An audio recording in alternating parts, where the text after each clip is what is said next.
fortunate to have 4 seasons on your side. Hi, I'm Matthew Hess, and welcome to today's edition of the Pest Perspective. The Pest Perspective.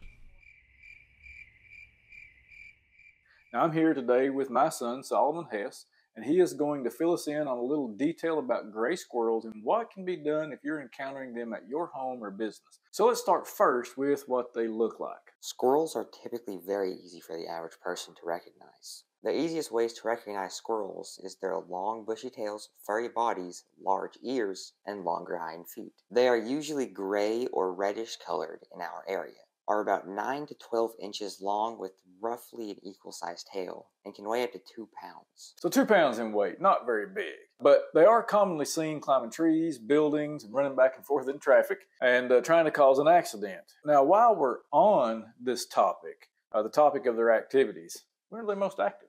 Squirrels carolinensis are most active during the day in the summer, spring, and fall months. They may also be visiting their food caches during the winter days when temperatures are mild. So, visiting their food caches, is that what they're doing when they're digging around in the ground? Yes, either visiting their food caches to eat or preparing them for winter. Basically, the food caches will be planned out and placed in several locations throughout the warm months, and then visited to retrieve that food once the annual food supply has depleted. Okay, well, so what types of food could we expect to be in those food caches? Squirrels typically eat nuts such as acorns, walnuts, and hickory nuts, and fruits and vegetables like carrots, squash, apples, and corn. The fruits and vegetables aren't going to make it into a food cache, of course, because they quickly rot or be consumed by ground insects. These foods will be consumed as they become ripe. Nuts and seeds are what would be found in their food caches. So what attracts them to our homes?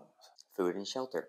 If there's a way for them to access your soffit, attic, gable vents, crawl space, or other undisturbed areas of your home, they will utilize that for nesting. If you have nut and fruit trees nearby, it's even better. In fact, if there's a plentiful supply of food and sparse wooded area, squirrels will make a way into your home. That's why it's important to call nuisance wildlife control experts like Four Seasons Pest Solutions if squirrels are invading your space, even if they aren't getting inside your home yet. Okay, so how quickly do they reproduce? I mean, if I get squirrels into my home, how long do I really have before they become a serious problem?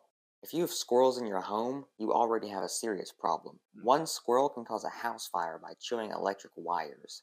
But to answer your question, in regards to their reproduction, if you have a pair of squirrels in your home, you can expect to potentially have baby squirrels within a month or so. Once those young squirrels reach a year old, they are fully capable of reproduction. So to be clear, a pair of squirrels can become several pair in just a year or so. Okay. When are we most likely to see squirrel kits? That's what we call squirrel babies, squirrel kits. When are we most likely to see those? Usually in December and February, and again during June through August. And in these months, squirrels are very active and more likely to invade your home. So how do they get in? Well, the average squirrel can fit through a hole as small as 1.5 inches wide, meaning that they can easily fit through holes in your exhaust ducts, vinyl soffit returns, attic fans, knots in wood siding, and many other places. What's even worse is that if the hole isn't big enough already, or not there at all, if the squirrel wants in, it will chew until it makes sure the hole is large enough for entry. So that makes it easy for us to get an infestation. Yes. Okay, so it's bad if squirrels invade our homes, potentially bad if they're spending time near our homes. But what about their impact on the environment? I mean, are they at all beneficial? Absolutely. Of course, they are beneficial in many ways, including impacting the food chain and spreading seeds. But once they become a nuisance, that can quickly outweigh the beneficial qualities, especially since they reproduce quite quickly.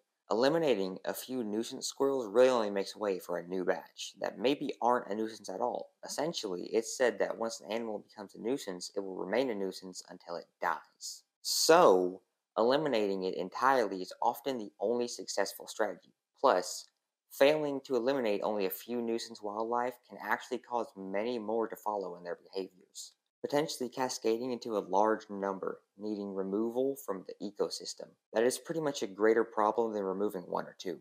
Absolutely. So what you're saying is it's better to remove 1 or 2 nuisance squirrels than to allow them to teach that nuisance behavior to the upcoming generations who will teach it to their offspring until we reach a point where there's maybe 10 or 20 nuisance squirrels.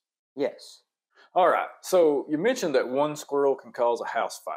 Now, that's probably a worst case scenario. Not likely to see that happen, although we have seen squirrels spark fires and we have seen them chew through overhead water lines. But tell us a little about what other possible damages they can cause. Okay. So, squirrels may be on the smaller side, but the damages can be very major. In fact, we recently performed an exclusion on a home where they had to completely destroy 2-foot square area of roofing near a chimney on the inside, and another where they had chewed holes throughout wood siding.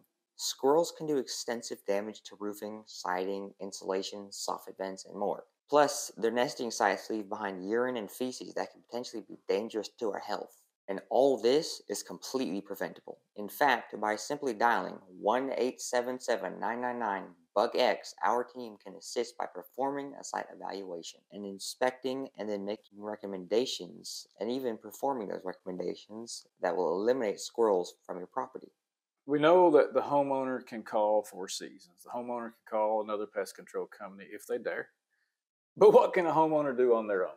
They can start by searching for any cracks, crevices, or holes larger than 1/4 of an inch and make necessary repairs to prevent squirrels from chewing into those areas to make larger holes. Check all vents, soffits, doors, and windows for missing screens, loose fitment, or broken parts that might allow for access inside. Additionally, removing nut and seed-bearing trees, or at least quickly removing any dropped fruit from those trees, can make a huge impact on preventing squirrel activity. All right, so what if I already have a squirrel problem? Then what do I do? Great question. What you want to do is seek professional assistance. 4 Seasons provides every manner of nuisance wildlife control, pest exclusion, and pest nuisance wildlife inspections.